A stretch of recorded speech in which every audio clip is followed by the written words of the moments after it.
In the name of Almighty God, the gracious, the merciful. With the name of Allah Almighty, the most gracious, the most merciful. Respected students, followers, friends, you're most welcome in our online academy, the ESL Academy by Saran. Go to YouTube bar, type the ESL Academy, subscribe, like, share with your friends. Respected students, in today's e-lecture, you will learn two assignments. George Eliot as a autobiographical work. We will study George Eliot's novel The Mill on the Floss is her autobiographical work. Second assignment, Maggie Tulliver's character. So two assignments are very important. If you remember or you remind two assignments, you will be able to solve your paper, because definitely material, concepts and ideas you need in a way to write in exam, you can utilize from these two assignments. Let's discuss life of George Eliot. George Eliot, as we discussed earlier, she was English novelist having scandalous life.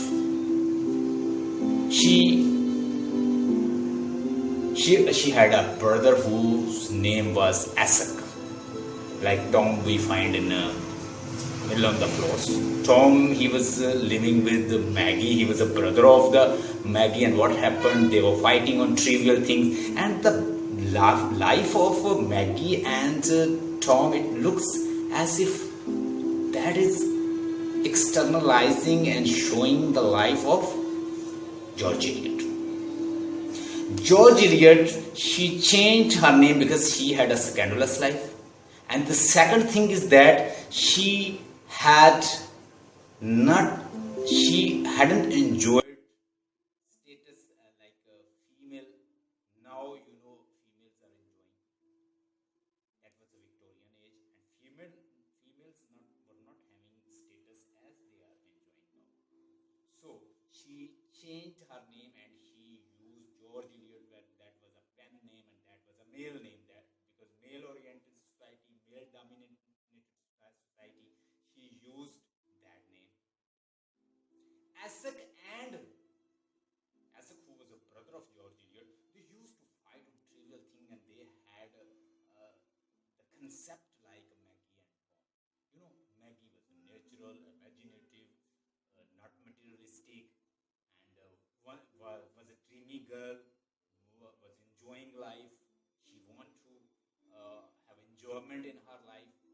She wanna fun in her life. So what happened?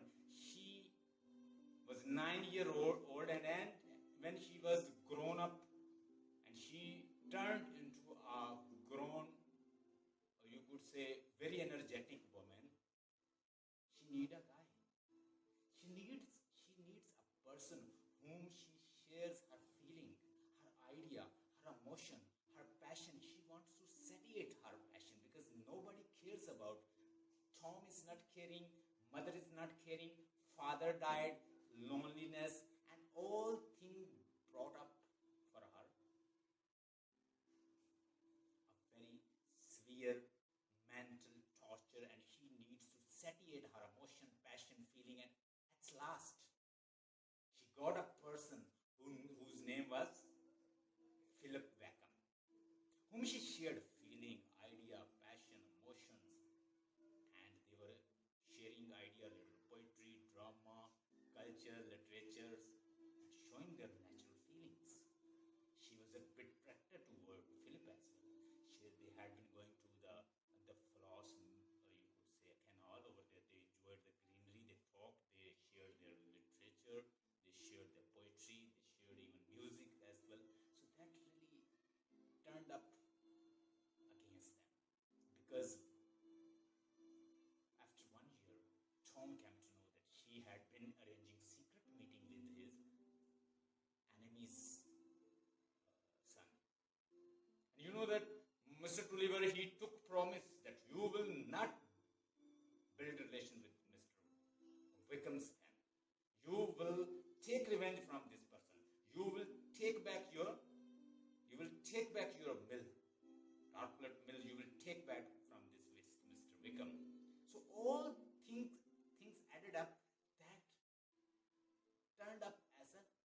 ready for Maggie too.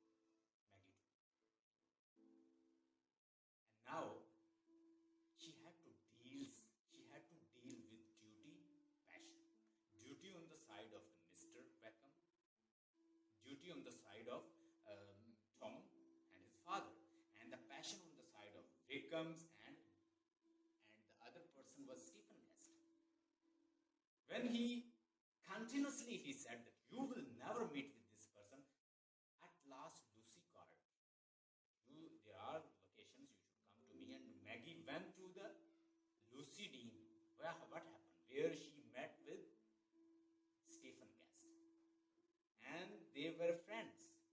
Lucy, Stephen Guest, and Wickham was friends. Philip Wickham was friends. And they all arranged a meeting with them that we will brought consensus between Philip Wickham and Maggie.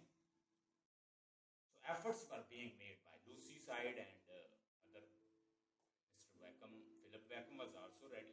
But when Mr. Philip Wickham came to know, because he was a natural person too, when he came to know she is being attracted by Mr. Stephen Guest, he left the plan that he will not go to boating, and ultimately Lucy and Philip Wickham, they both didn't go there, and they both went away for 4 days and 4 nights. What happened? When she came back, Tom rejected. Society rejected. Even the person like Mr. Ken Priest, he rejected. And she was being abused. You are prostitute. You are whore. You are harlot. You are not doing good. Even people came to Mr. Dr. Ken. They said, you are priest. You are taking a woman who is having a elopement with Stephen Guest.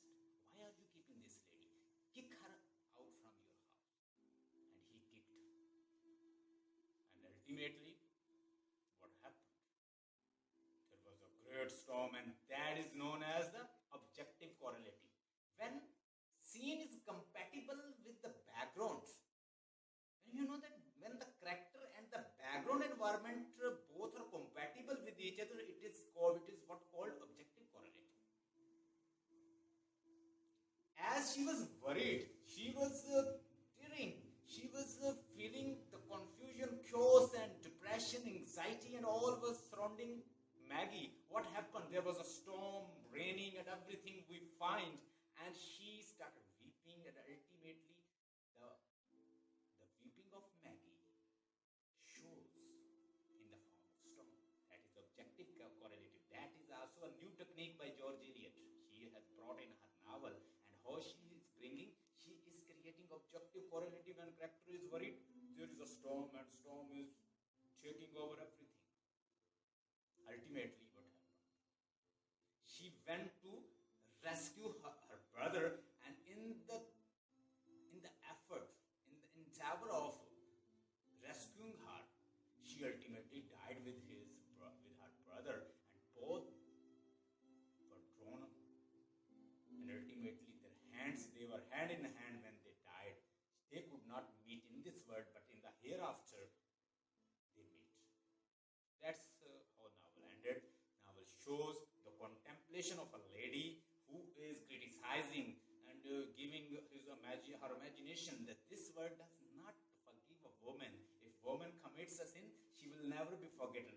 She will be abused. She will be called whore. She will be called harlot. She will be called prostitute. She will be called bad character, characterless lady. Nobody will go to her. Nobody will marry her. Nobody will accept her. Nobody will go near to her. Nobody will take her as a wife. So woman has to be very careful. And she says the character is ultimately responsible. Because once you make sin, you will be punished for this. She is having such a philosophy in her novel. That's what we see.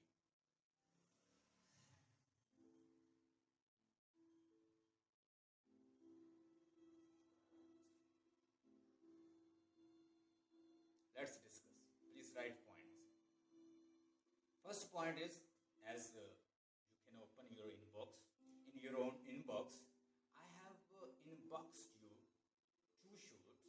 In two snapshots, you can see certain critic regards Mill on the Floss as an autobiographical novel, but it is not so in a strict sense of the term. So it is just a heading. So here is one of the critic. We've got a critic over here, W.R. Nicolle.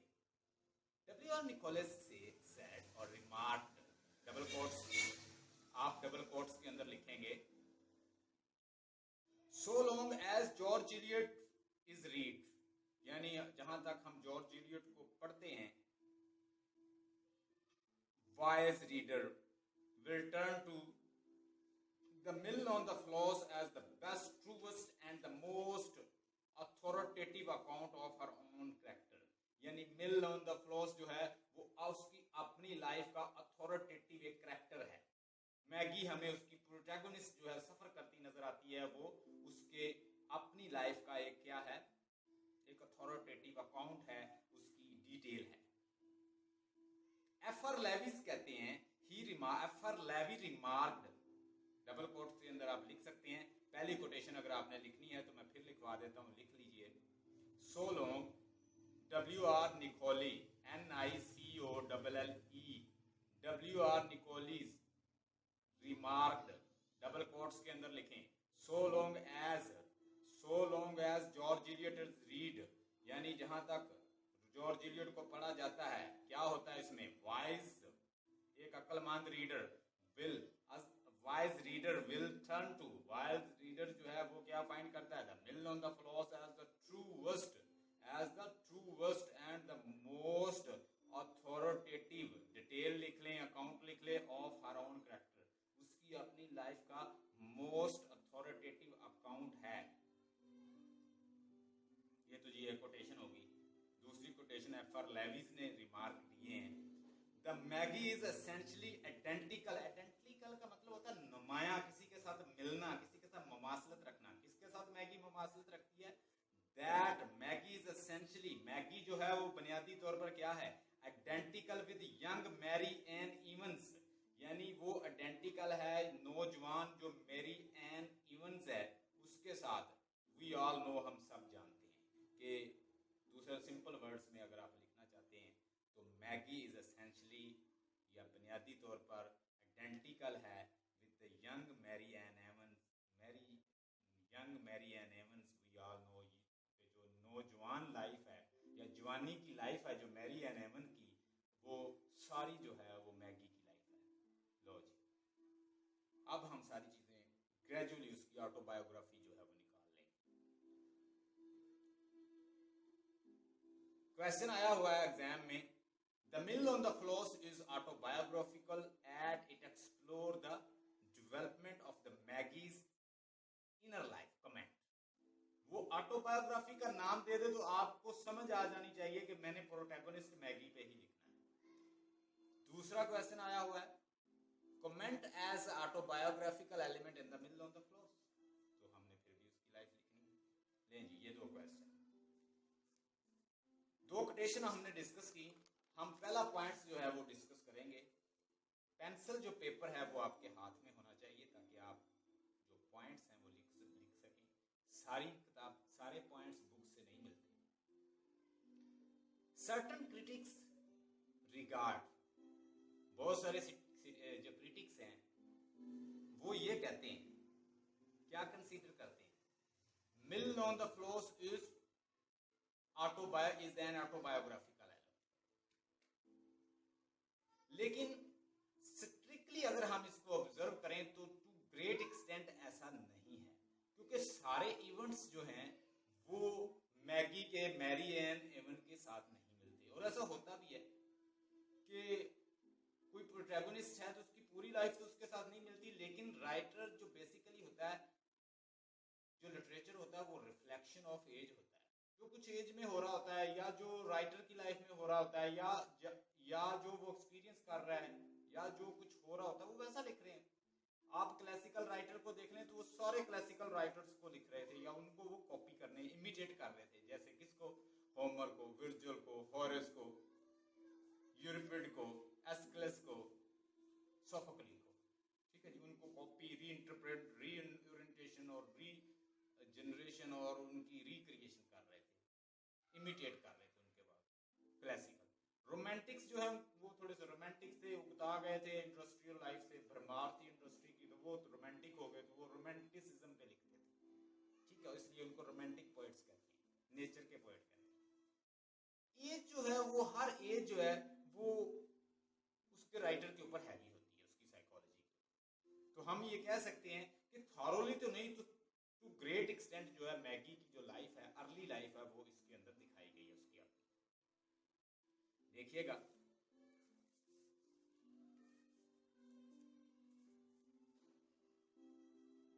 Elliot की एक sister थी, उसका नाम लिखें, उसका नाम था Kristen,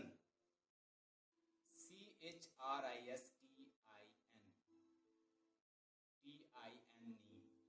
Kristen जो थी वो सिस्टर थी इलियट की। कहते हैं कि इलियट जो है वो बड़ी, जो क्रिस्टन जो है वो बड़ी साफ सुथरी रहती थी अर्ली लाइफ में। ये लिख लें, आपको हेल्प देगा लिखने में, भले आप इनको उर्दू में लिख लिया करें, बाद में इंग्लिश में कर लें। इलियट की एक सिस्टर थी, उसका नाम था क्रिस्टन। कहते हैं